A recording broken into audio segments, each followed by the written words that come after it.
At the Mountains of Madness by H.P. Lovecraft. Chapter 9.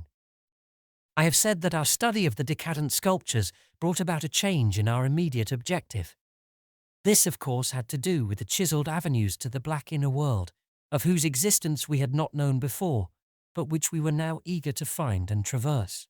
From the evident scale of the carvings, we deduced that a steeply descending walk of about a mile through either of the neighbouring tunnels would bring us to the brink of the dizzy sunless cliffs above the great abyss, down whose side adequate paths, improved by the old ones, led to the rocky shore of the hidden and nighted ocean. To behold this fabulous gulf in stark reality was a lure which seemed impossible of resistance once we knew of the thing. Yet we realized we must begin the quest at once if we expected to include it on our present flight. It was now 8 p.m., and we had not enough battery replacements to let our torches burn on forever.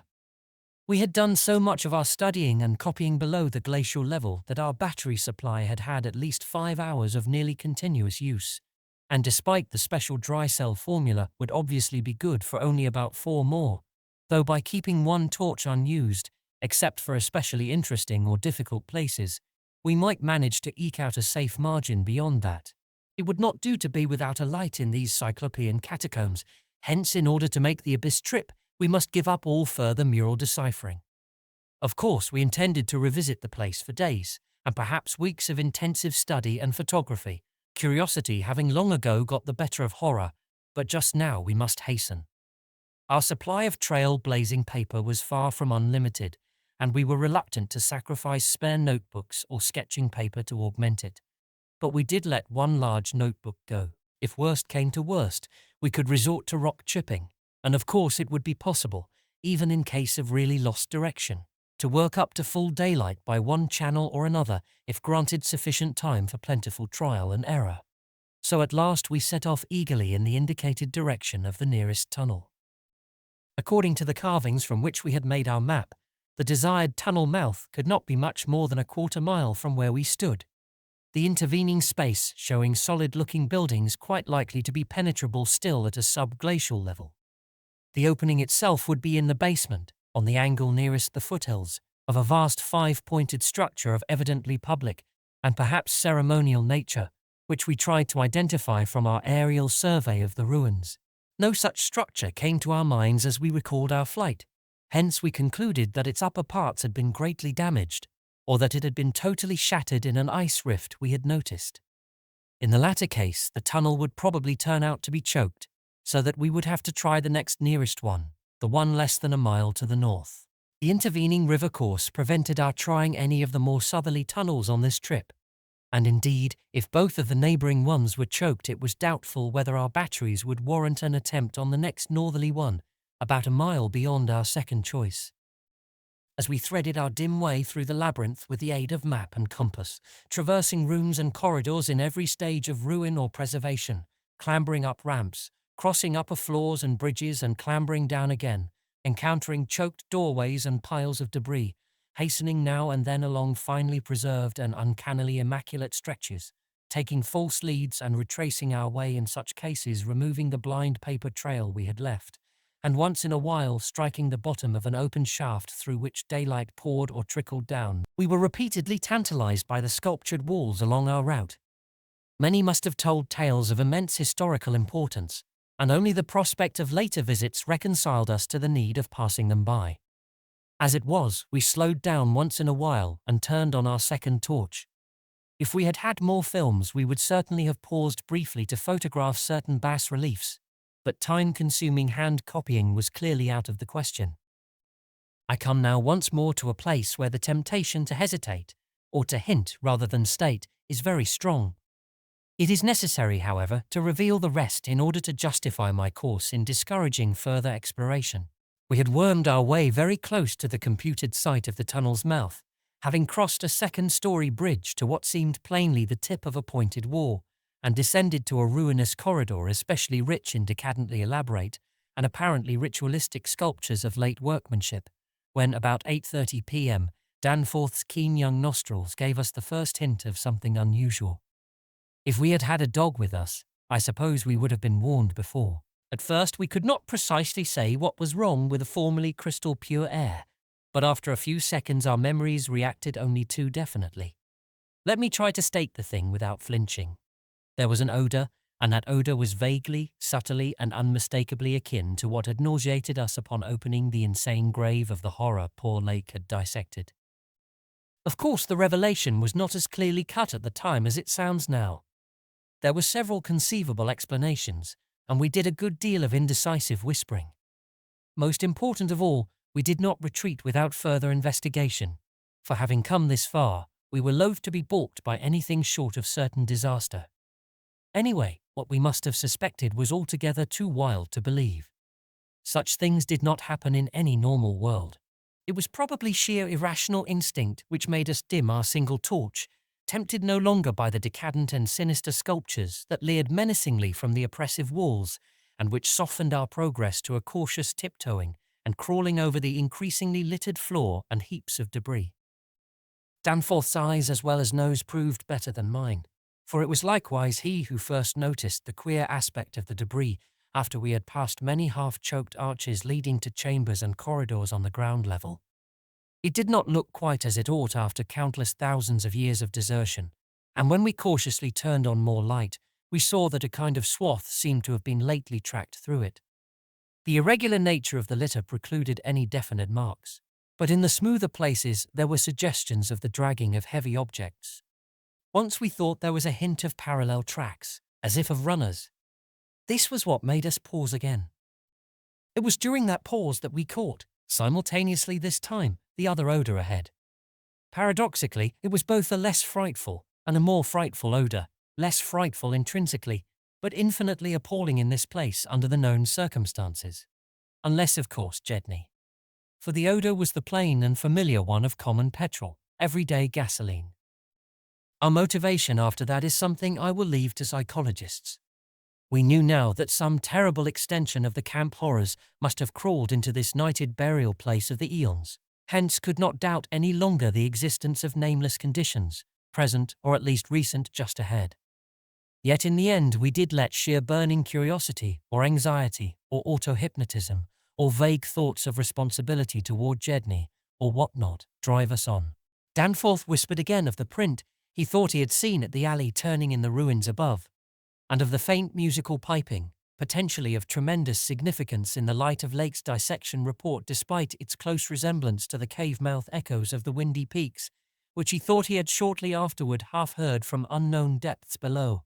I, in my turn, whispered of how the camp was left, of what had disappeared, and of how the madness of a lone survivor might have conceived the inconceivable, a wild trip across the monstrous mountains and a descent into the unknown primal masonry.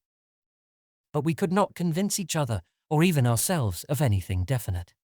We had turned off all light as we stood still, and vaguely noticed that a trace of deeply filtered upper day kept the blackness from being absolute. Having automatically begun to move ahead, we guided ourselves by occasional flashes from our torch. The disturbed debris formed an impression we could not shake off, and the smell of gasoline grew stronger. More and more ruin met our eyes and hampered our feet, until very soon we saw that the forward way was about to cease. We had been all too correct in our pessimistic guess about that rift glimpsed from the air. Our tunnel quest was a blind one, and we were not even going to be able to reach the basement out of which the abyssward aperture opened. The torch, flashing over the grotesquely carven walls of the blocked corridor in which we stood, showed several doorways in various states of obstruction, and from one of them the gasoline odor, quite submerging that other hint of odor, came with especial distinctness. As we looked more steadily, we saw that beyond a doubt there had been a slight and recent clearing away of debris from that particular opening. Whatever the lurking horror might be, we believed the direct avenue toward it was now plainly manifest. I do not think anyone will wonder that we waited an appreciable time before making any further motion. And yet, when we did venture inside that black arch, our first impression was one of anticlimax. For amidst the littered expanse of that sculptured crypt, a perfect cube with sides of about 20 feet, there remained no recent object of instantly discernible size, so that we looked instinctively, though in vain, for a farther doorway. In another moment, however, Danforth's sharp vision had descried a place where the floor debris had been disturbed, and we turned on both torches full strength. Though what we saw in that light was actually simple and trifling, I am none the less reluctant to tell of it because of what it implied. It was a rough levelling of the debris, upon which several small objects lay carelessly scattered, and at one corner of which a considerable amount of gasoline must have been spilled lately enough to leave a strong odour even at this extreme superplateau altitude. In other words, it could not be other than a sort of camp, a camp made by questing beings who, like us, had been turned back by the unexpectedly choked way to the abyss. Let me be plain. The scattered objects were, so far as substance was concerned, all from Lake's camp, and consisted of tin cans as queerly opened as those we had seen at that ravaged place, many spent matches, 3 illustrated books more or less curiously smudged, an empty ink bottle with its pictorial and instructional carton, a broken fountain pen, some oddly snipped fragments of fur and tent cloth, a used electric battery with circular of directions, a folder that came with our type of tent heater, and a sprinkling of crumpled papers. It was all bad enough, but when we smoothed out the papers and looked at what was on them, we felt we had come to the worst. We had found certain inexplicably blotted papers at the camp which might have prepared us, yet the effect of the sight down there in the pre-human vaults of a nightmare city was almost too much to bear.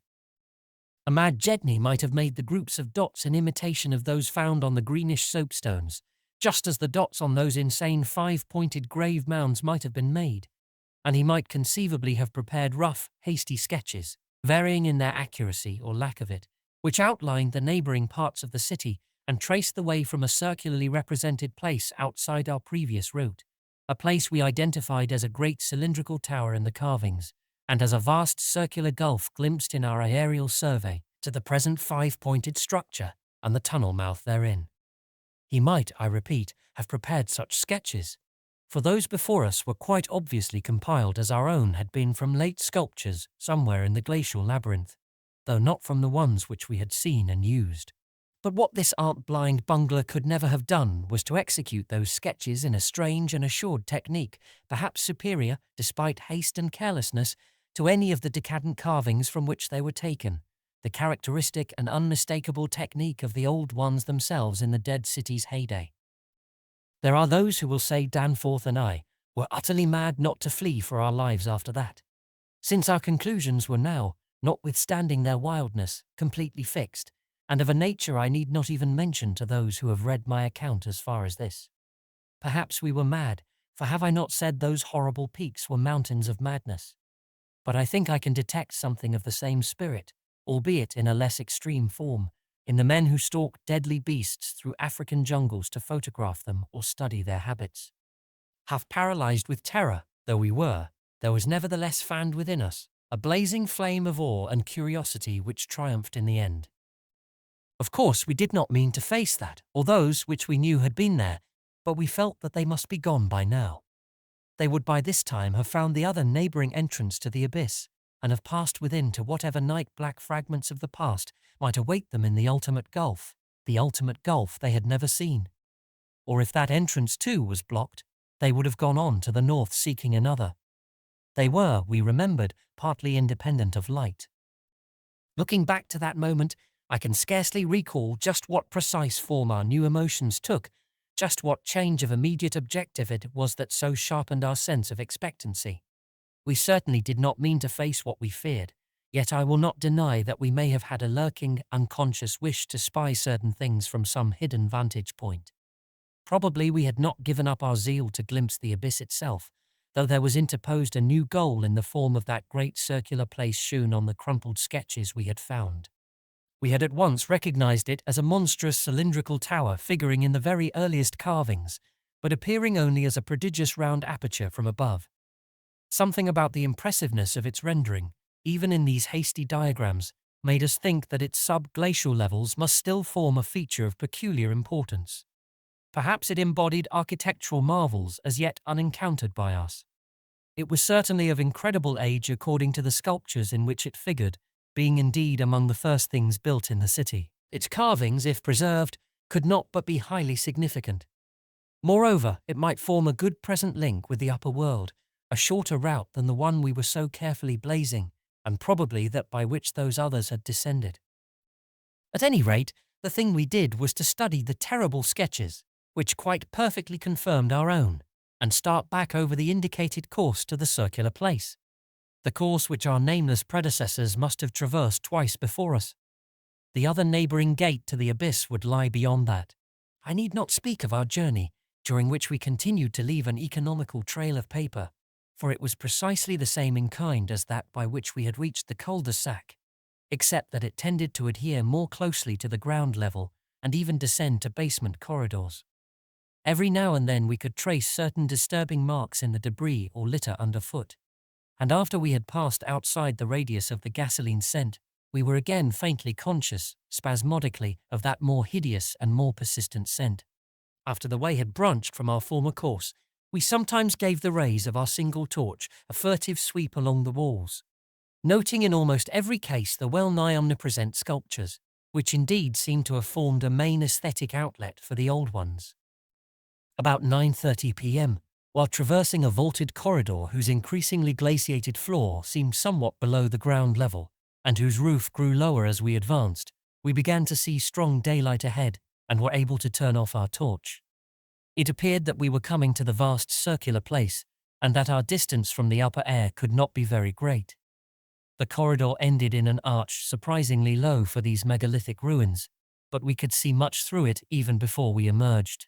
Beyond there stretched a prodigious round space, fully 200 feet in diameter, strewn with debris and containing many choked archways corresponding to the one we were about to cross.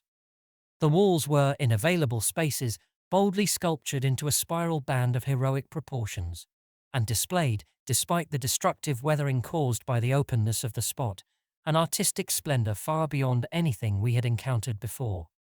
The littered floor was quite heavily glaciated, and we fancied that the true bottom lay at a considerably lower depth. But the salient object of the place was the titanic stone ramp, which, eluding the archways by a sharp turn outward into the open floor, wound spirally up the stupendous cylindrical wall like an inside counterpart of those once climbing outside the monstrous towers or ziggurats of antique Babylon. Only the rapidity of our flight, and the perspective which confounded the descent with the tower's inner wall, had prevented our noticing this feature from the air, and thus caused us to seek another avenue to the sub-glacial level. Our body might have been able to tell what sort of engineering held it in place, but Danforth and I could merely admire and marvel. We could see mighty stone corbels and pillars here and there, but what we saw seemed inadequate to the function performed. The thing was excellently preserved up to the present top of the tower, a highly remarkable circumstance in view of its exposure, and its shelter had done much to protect the bizarre and disturbing cosmic sculptures on the walls. As we stepped out into the awesome half-daylight of this monstrous cylinder bottom, 50 million years old, and without doubt the most primally ancient structure ever to meet our eyes, we saw that the ramp traversed sides stretched dizzily up to a height of fully 60 feet. This, we recalled from our aerial survey, meant an outside glaciation of some 40 feet. Since the yawning gulf we had seen from the plain had been at the top of an approximately 20-foot mound of crumbled masonry, somewhat sheltered for 3/4 of its circumference by the massive curving walls of a line of higher ruins. According to the sculptures, the original tower had stood in the center of an immense circular plaza, and had been perhaps 500 or 600 feet high, with tiers of horizontal discs near the top, and a row of needle-like spires along the upper rim. Most of the masonry had obviously toppled outward rather than inward, a fortunate happening, since otherwise the ramp might have been shattered and the whole interior choked. As it was, the ramp showed sad battering, whilst the choking was such that all the archways at the bottom seemed to have been recently half cleared.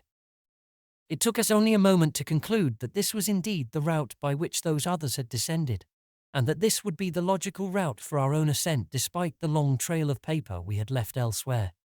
The tower's mouth was no farther from the foothills and our waiting plain than was the great terraced building we had entered, and any further subglacial exploration we might make on this trip would lie in this general region. Oddly, we were still thinking about possible later trips, even after all we had seen and guessed. Then as we picked our way cautiously over the debris of the great floor, there came a sight which for the time excluded all other matters. It was the neatly huddled array of 3 sledges in that farther angle of the ramp's lower and outward projecting course which had hitherto been screened from our view.